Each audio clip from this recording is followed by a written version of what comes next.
Welcome to Tirunelveli சமையல். இன்றைக்கி திருநெல்வேலி சமையலில் சிறுபருப்பு பாயாசம் எப்படி செய்யலாம்னு பார்க்கலாம். அதுக்கு 1 டம்ளர் சிறுபருப்பு எடுத்துக்கிறேன். அதை நல்லா வறுத்து எடுத்துக்கலாம். ஃபஸ்ட்டு குக்கரில் போட்டு அதை நல்லா வறுத்துக்கிட்டு இருக்காங்க. நல்லா வறுத்துட்டே இருங்க. இப்போ அந்த கலர் சேஞ்ச் ஆகணும். நல்லா மணமும் எடுக்கும். இதை நல்லா வறுக்க நல்லா வறுத்து கொஞ்சம் கலர் சேஞ்ச் ஆகும்போது நம்ம இதை நல்லா தண்ணி ஊற்றி அலசி எடுத்துக்கலாம். நல்லா சிம்லையே வச்சுருந்து வறுத்து எடுத்துக்கோங்க. நீங்கள்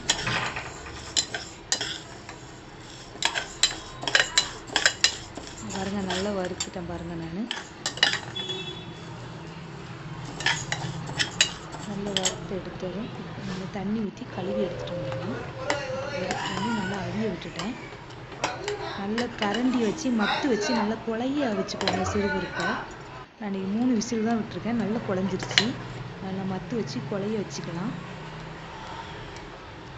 பாயாசத்துக்கு கொஞ்சம் குழைவாக இருந்தால் தாங்க நல்லாயிருக்கும். கல்யாண வீட்டில் உள்ள பாயாசம் மாதிரியே இருக்கும்.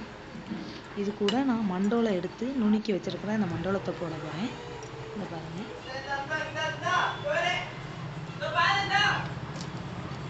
நல்லா மண்டோலத்தை போட்டு நல்லா கிண்டி விட்டுக்கோங்க. கரைஞ்சிரும். அதுலேயே இந்த ஹீட்லேயே நல்லா கரைஞ்சிரும். நல்லா கரைஞ்சிருச்சு பாருங்கள். ஒரு கட்டி எதுவுமே இல்லை. இப்போ நான் தேங்காய் நல்லா பூ திருவி வச்சுருக்கிறேன். அதை கொஞ்சமாக ஃபஸ்ட்டு இதில் போட்டுக்கிறேன். அதுக்கப்புறம் நெய்யில் வறுத்தும் தனியாகவும் போடலாம். நான் ஃபஸ்ட்டு இதில் கொஞ்சமாக போட்டுக்கிறேன். அவ்வளோதாங்க பாயாசம். இப்போ நெய்யில் வறுத்து முந்திரி பருப்பு ஏலக்காய் எல்லாம் போட்டுருக்கேன். GRP நெய் தான் எங்கள் வீட்டில். முந்திரி பருப்பு ஏலக்காய் எல்லாம் இருக்குது. நல்லா போட்டு வறுத்துக்கணும்.